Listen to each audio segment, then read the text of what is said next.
नमो नारायण जी। नमः शिवाय। आज हम बात करेंगे कि सावन मास में, श्रावण मास में हम किन सामग्रियों से भगवान भोलेनाथ का अभिषेक करें, उनका पूजन करें कि वह हमसे प्रसन्न हों, हमें अपनी भक्ति प्रदान करें, हमें अपनी कृपामयी दृष्टि प्रदान करें, हमारे संकटों का, हमारे कष्टों का निवारण करें, वह हमें अपनी शरण में ले लें। क्योंकि ऋतं दुखम द्रावयति नाशयति इति रुद्रः, अर्थात जो हमारे दुखों को नष्ट करे वही रुद्र है।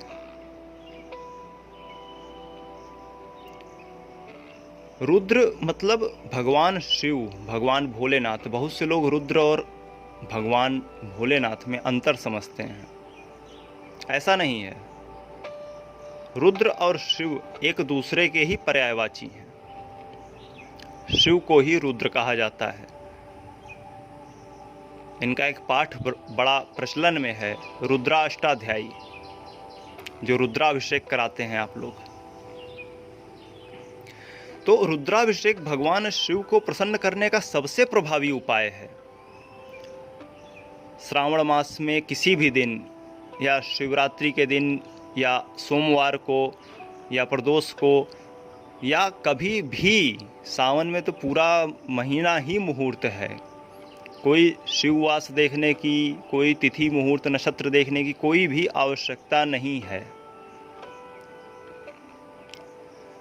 लेकिन शिवरात्रि इसमें सबसे प्रमुख है।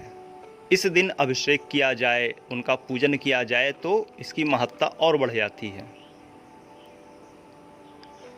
तो रुद्राभिषेक का मतलब क्या होता है, इसका अर्थ क्या होता है? इसका अर्थ होता है कि भगवान रुद्र का अभिषेक करना, अर्थात शिवलिंग पर रुद्र के मंत्रों द्वारा अभिषेक करना।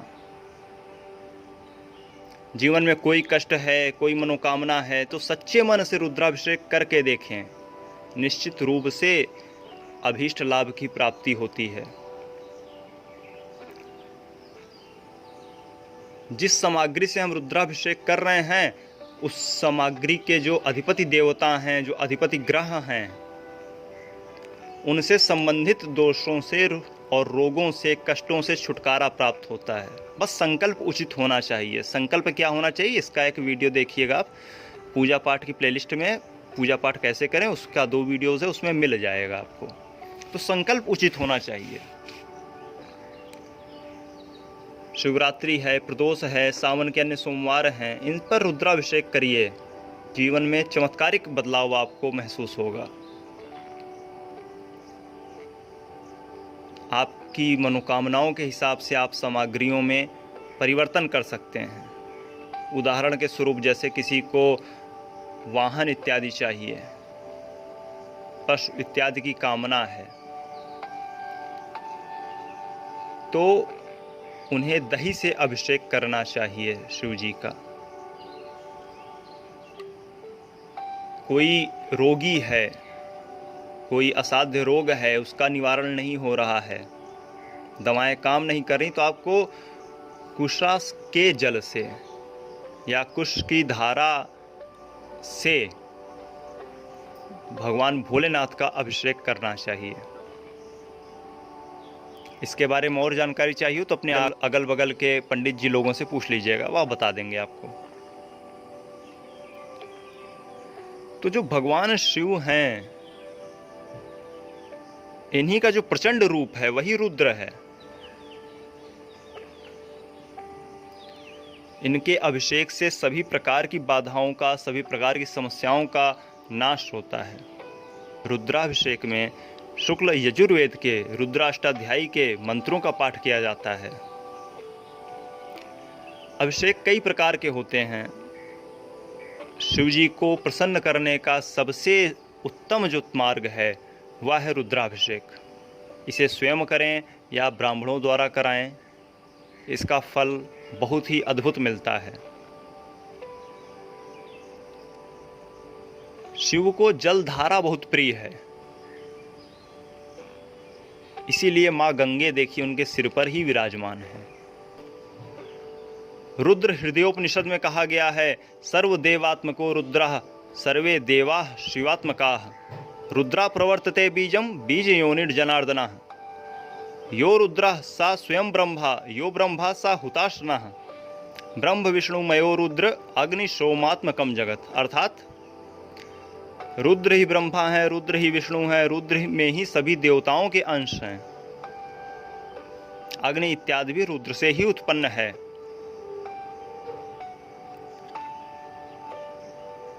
तो यह अनेकता में एकता का सूचक है कि स्वरूप भले ही अलग अलग हैं लेकिन देवता एक हैं, प्रभु एक हैं, ईश्वर एक है। वह निर्गुण हो या निराकार हो, सगुण हो या साकार हो, वह एक है। जैसे कोई बंधु किसी का भाई है, किसी का जीजा है, तो किसी का साला है, किसी का फूफा है, किसी का बुआ है, किसी के लिए वह टीचर है, किसी के लिए वह स्टूडेंट है, लेकिन वह अलग तो नहीं हो गया ना, वह एक ही है। अलग अलग लोग उसे अलग अलग रूपों में जानते हैं। उसी प्रकार ईश्वर एक है और जगत के कल्याण के लिए उसने अनेक रूप बनाए हैं। आइए आपको बताते हैं कि किन सामग्रियों से अभिषेक करने पर आपको क्या लाभ होगा। यदि प्रभु कृपा चाहिए, भोलेनाथ की शरण चाहिए, तो आपको गंगा जल की धारा से शिव का अभिषेक करना चाहिए।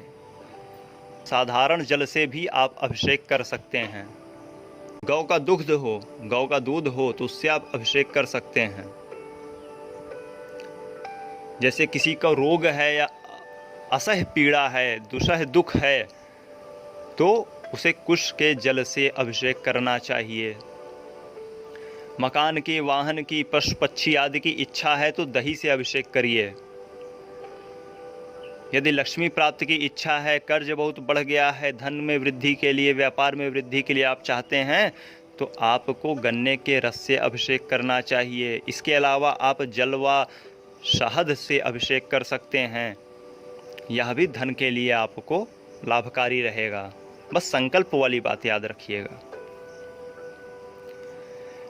व्यक्ति यदि भक्ति चाहता है, मोक्ष चाहता है, प्रभु की कृपा चाहता है, उनका शरण चाहता है, तो उसे तीर्थ के जल से अभिषेक करना चाहिए। बीमारी को नष्ट करने के लिए, जिस ग्रह के संबंधित बीमारी है वह, उस ग्रह का इत्र व्यक्ति को प्रयोग में लाना चाहिए। उसको जल में डालकर अभिषेक करना चाहिए। जैसे यदि शुक्र ग्रह संबंधी पीड़ा है तो आप गुलाब के इत्र का प्रयोग करेंगे। इसी प्रकार अन्य ग्रहों का भी हम प्रयोग में लाएंगे। तो यदि पुत्र प्राप्ति नहीं हो रही है, कोई मनोकामना है जो पूर्ण नहीं हो रही है, तो गाय का दुग्ध सबसे बेहतर रहेगा अभिषेक करने के लिए। बहुत दिन से कोई बुखार है, ज्वर है, वह ठीक नहीं हो रहा है, तो उसके लिए गंगा जल से अभिषेक करना उचित रहेगा। जैसे बुखार में माथे पे पट्टी रखते हैं ना भिगो के, वैसे ही अभिषेक करना है भोलेनाथ का गंगा जल से। किसी की वंश वृद्धि नहीं हो रही है, गर्भ बार बार खंडित हो जा रहा है, तो उसके लिए देशी घी से अभिषेक करना चाहिए। शत्रु के नाश के लिए सरसों के तेल से अभिषेक करना चाहिए, परंतु यह प्रयोग तभी करना चाहिए जब इसके अलावा कोई विकल्प ना बचा हो, क्योंकि इसके साइड इफ़ेक्ट भी होते हैं। किसी से ईर्ष्यावश या घमंडवश गुस्से में यह प्रयोग नहीं करना चाहिए, नहीं तो स्वयं का भी अहित होगा। यदि आपका बालक है, आप चाहते हैं कि वह अच्छे प्रखर बुद्धि का हो, वह अच्छा ज्ञानी बने, उसका दिमाग तीव्र हो, तो आपको दूध में या जल में चीनी मिलाकर अभिषेक करना चाहिए। जो विद्यार्थीगण हैं वह इससे अभिषेक कर सकते हैं। इससे बुद्धि बड़ी तीव्र होगी, ज्ञानार्जन में बड़ी ही अनुकूलता आएगी।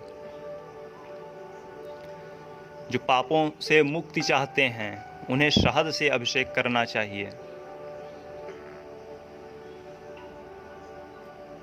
अब बताते हैं कि अभिषेक करना है तो कहाँ करें तो कि अधिक फल आए। बहुत से लोग चाह रहे होंगे कि हम ग्रहों के लिए एक अलग से वीडियो बनाएं कि किन ग्रहों के रुष्ट होने पर क्या सामग्री से अभिषेक करना चाहिए, तो हम जल्द ही इसका वीडियो भी ले आएंगे। हम आगे बढ़ें इससे पहले यदि आपने हमारा चैनल सब्सक्राइब नहीं किया है तो सब्सक्राइब करें, बेल आइकन पर क्लिक करें। तो यदि किसी मंदिर में जाकर रुद्राभिषेक करेंगे तो बहुत उत्तम रहेगा। किसी ज्योतिर्लिंग पर अभिषेक का अवसर मिल जाए तो इससे बेहतर क्या हो सकता है। नदी किनारे या किसी पर्वत पर स्थित मंदिर के शिवलिंग पर रुद्राभिषेक करने का बहुत ही अच्छा फल बताया गया है।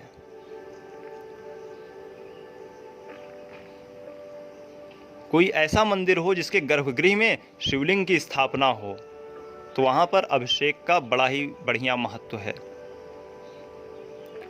घर में भी अभिषेक किया जा सकता है, लेकिन उसका नियम यह है कि घर में जो शिवलिंग हो वह अंगूठे से बड़ा ना हो। यहाँ तक कि यह भी वर्णन है कि यदि शिवलिंग नहीं है तो आप अंगूठे पर अभिषेक कर सकते हैं। शिव को मानकर अपने ही दाएं हाथ के अंगूठे पर आप अभिषेक कर सकते हैं शिव का।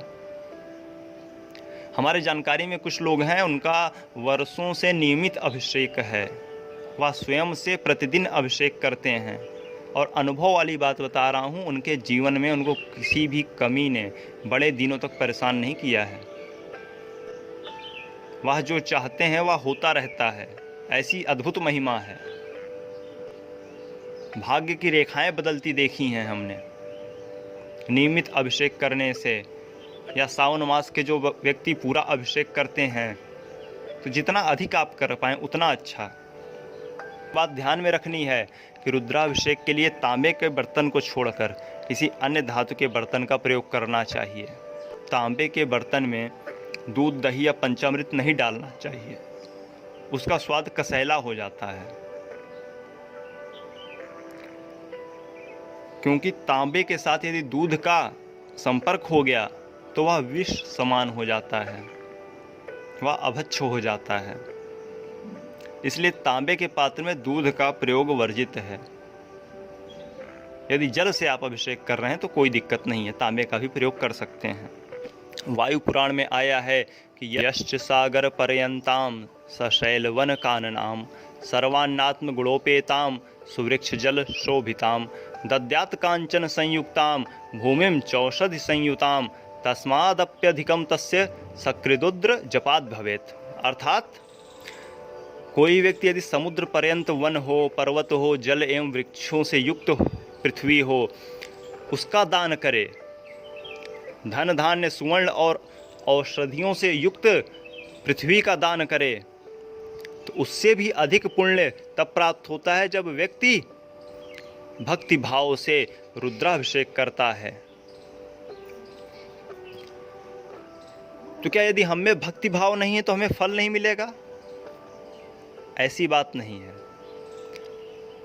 भक्ति भाव हम में नहीं है फिर भी हम निरंतर प्रयास कर रहे हैं, हम निरंतर कर रहे हैं। यदि कोई कार्य, यदि किसी भी इष्ट की पूजा, किसी भी देवी देवता की पूजा, तो उस कार्य का यही फल होगा कि हमें भक्ति प्रकट हो जाएगी, भक्ति महारानी हम में प्रकट हो जाएंगी, यही उसका फल है। निष्फल तब भी नहीं जाएगी। जैसे रसरी आवत जातते शिल्पे पड़त निशान, पत्थर है लेकिन रस्सी आते जाते निशान पड़ गया। तो यदि भक्ति भाव नहीं है, आप जबरदस्ती भी कर रहे हैं तो आप करते रहिए, देखिए भक्ति भाव प्रकट हो जाएगा। तो आप मन लगाकर भगवान भोलेनाथ की सेवा करिए। अभी हम और वीडियोस लाएंगे कि आप सावन में क्या कर सकते हैं जिससे आपके दुखों में कमी आए, जीवन में खुशहाली आए, आह्लाद का जागरण हो, उन्नति का रास्ता बने। प्रभु कृपा हो, भगवत भक्ति आप में जागे, शरणागति आप में आ जाए, इसके लिए आप क्या कर सकते हैं, इसके लिए हम और वीडियोस भी लाएंगे। तो अभी के लिए खोज करें, अनुभव करें और आनंद को प्राप्त हो जाएं। लाइक करें, शेयर करें और सब्सक्राइब करके जुड़ जाएं। श्री राधे।